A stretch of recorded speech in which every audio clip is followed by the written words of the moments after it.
Assalamualaikum warahmatullahi wabarakatuh. Berjumpa kembali di channel Cendekia Muslim. Teman-teman sekalian, beberapa bulan yang lalu publik dihebohkan dengan adanya penetapan dari Pengadilan Negeri Surabaya yang mengizinkan kepada pasangan beda agama untuk mencatatkan perkawinannya di Dinas Kependudukan dan Catatan Sipil Kota Surabaya. Kemudian beberapa saat setelah itu ada beberapa warga muslim yang melakukan gugatan untuk membatalkan penetapan yang pernah dibuat oleh Pengadilan Negeri Surabaya. Dan ketika proses perkara tersebut masih berlangsung sampai sekarang belum ada putusan. Kali ini ada berita lagi terbaru dari Pengadilan Negeri Jakarta Selatan yang memeriksa dan mengadili perkara serupa Ada permohonan pencatatan perkawinan beda agama di Jakarta Selatan, terregister dalam perkara nomor 508/PDTP/2022/PN Jakarta Selatan. Para pemohon dalam permohonan izin mencatatkan keperkawinan ini adalah berinisial JN, seorang muslim. Kemudian yang satunya pemohon dua adalah DRS, non muslim.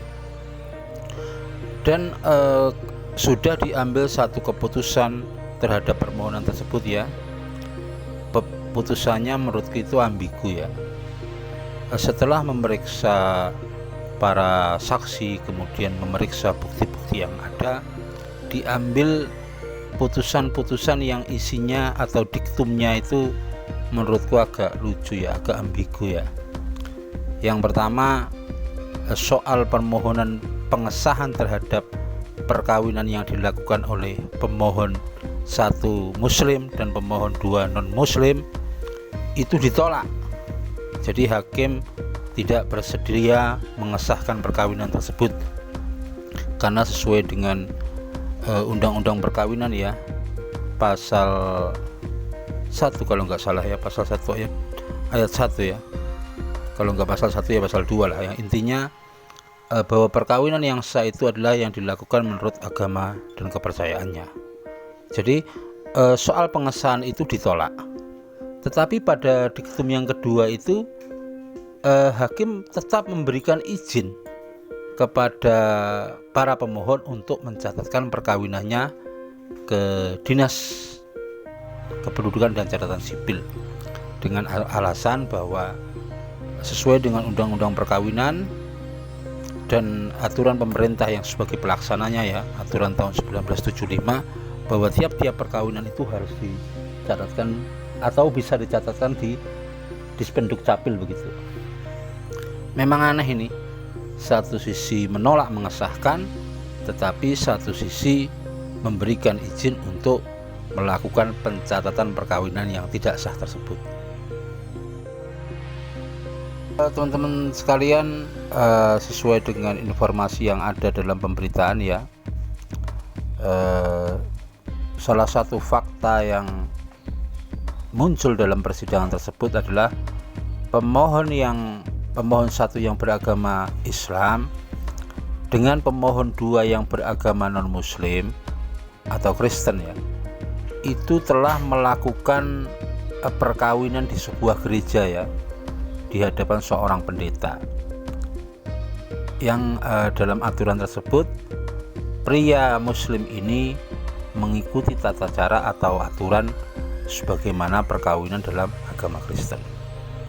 Jadi ketika Hakim Pengadilan Negeri Jakarta Selatan tidak bersedia mengesahkan, itu mungkin pertimbangannya yang satu muslim, yang satu non muslim, dan itu menurut hukum agama itu tidak diperbolehkan begitu.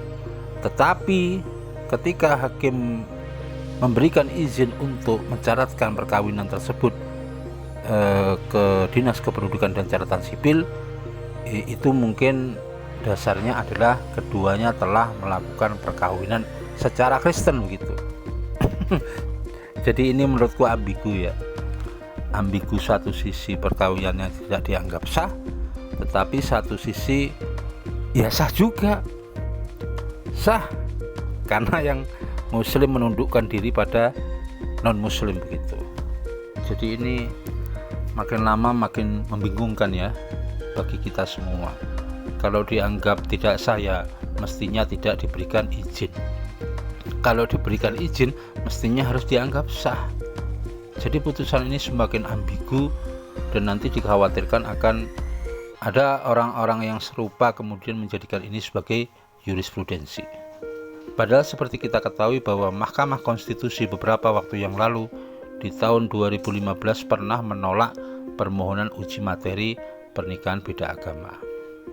Karena itu sebagai bentuk untuk menghormati lembaga perkawinan, kemudian menjaga masyarakat dari dari hal-hal yang bisa menyebabkan kehidupan berkeluarga itu semakin rumit begitu. Tapi ya inilah, jadi kalau putusan dari hakim itu tidak bisa diganggu gugat, tidak bisa dibatalkan kecuali oleh pengadilan yang lebih tinggi. Dan sayangnya terhadap sebuah penetapan permohonan itu tidak ada upaya hukum lainnya. Pengadilan tingkat pertama itu final, dianggap sebagai putusan terakhir juga. Itu teman-teman ya yang bisa aku sampaikan, dan ini makin membingungkan bagi perkembangan hukum di Indonesia.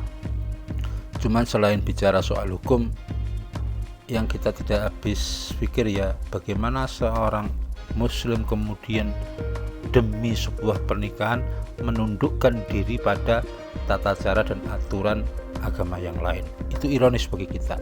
Setidaknya kalau hukum di Indonesia belum jelas, setidaknya mari kita membentengi keluarga kita dari menggunakan hal-hal atau melakukan rekayasa hukum.